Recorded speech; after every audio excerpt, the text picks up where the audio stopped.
Allie and her sister lived in a post apocalyptic era 100 years in the future, following the collapse of society. In the book Wonder, social classes were divided up into divisions. Division 1 was called the Mids, which was the middle class. This class was governed by a militarized force called the APF. The next division was called the Boroughs. The Boroughs was considered to be a lawless division, and it was governed by a queen. The boroughs had a little more freedom than the mids. The apex was a division in which the rich and corrupt resided.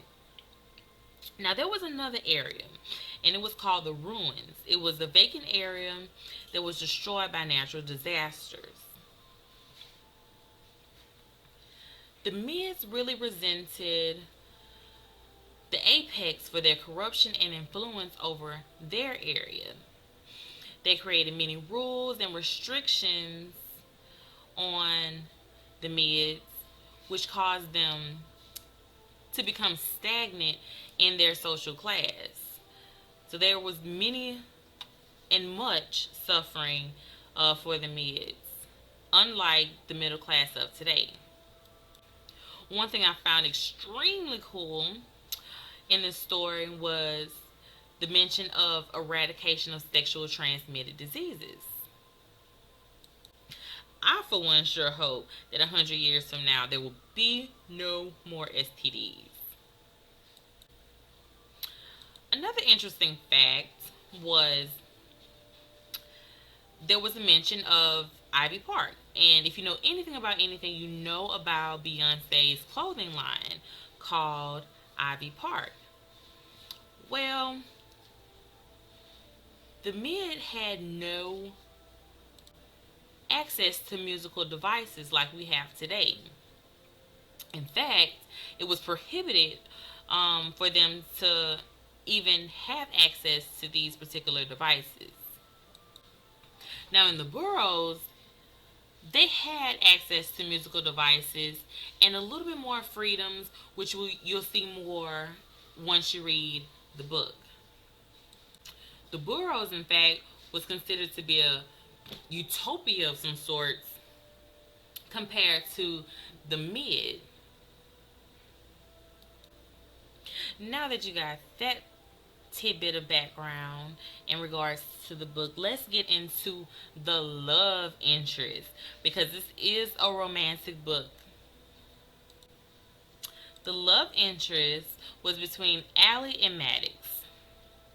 Now, their love story was a little slow to start. Although I think Maddox was smitten with Allie from the start,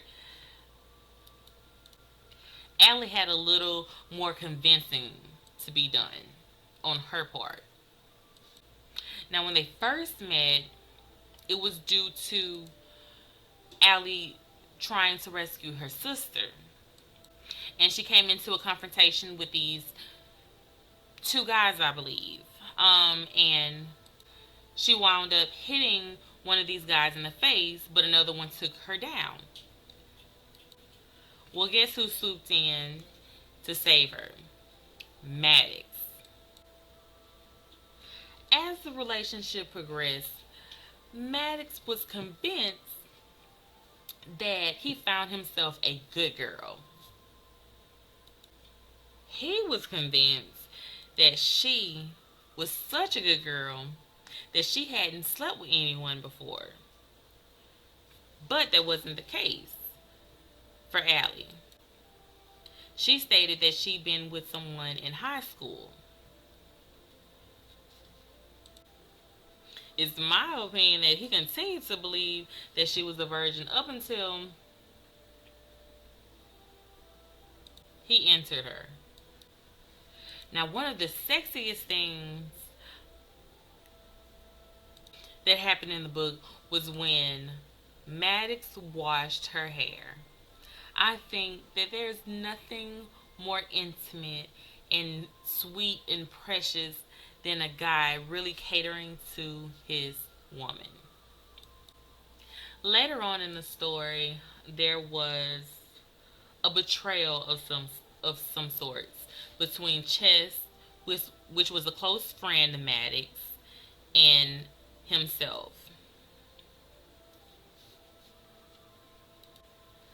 I thought this was an incredible twist to the book because in the beginning,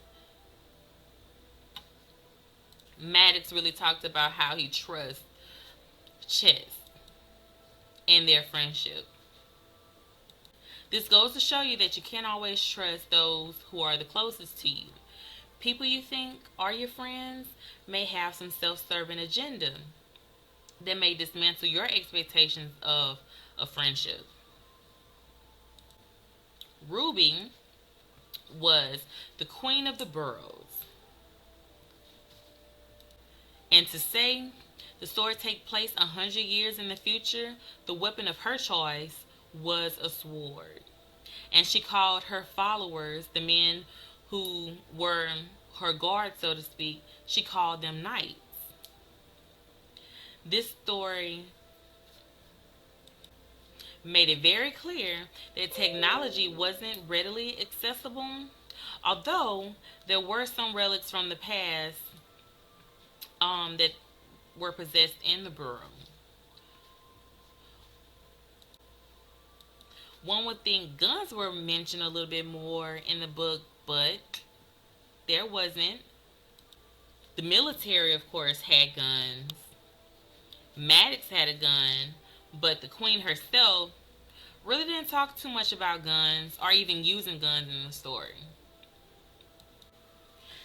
Now, I'm not going to give away the ending of the book, although I thought the ending of the book was spectacular. There were some twists, and I'm always a sucker for a good twist. I can say the first chapter of the book was a little intense. I think the first two chapters were a little intense, um, but it kind of gave you a really good background of what the story was about, um, the feel of the time and the era, and it really spoke to the tensions between the different sectors of society in which they lived. Now, one of the categories of this book was science fiction. That was one of the genres of the book, along with romance. Now, yes, it was a little bit science fiction because it happened 100 years in the future. Although nothing alien like occurred in the book. Um, there was no time travel, there wasn't any space travel. Instead, they really showed a post apocalyptic picture and some of the stressors caused by the apex and the militarized force in this time. Okay, so one of the things that stood out to me most was the main character. The main character really thought that she was just a timid person, boring, not very significant, but to those she really cared about, she really went in and she, really was protective of the people that she loved. So much so that she attacked two guys that were interfering with her rescue mission to get to her sister. When pushed, she pushed back. And she pushed back hard when it came to her sister and her grandmother as well. She didn't think herself worthy of an attractive guy like Maddox. But Maddox saw her worth and her value in her beauty. Although she thought herself plain, he thought her magnificent. Maddox showed her time and time again that he was willing to be her ride or die, that he was willing to fight for her, and that she was worthy of his love. So now that I've given you some of my thoughts on the book, giving you an overview. Um, what would I rate this book as? I would give it a 8.5. I thought her book was amazing. It was such a great read.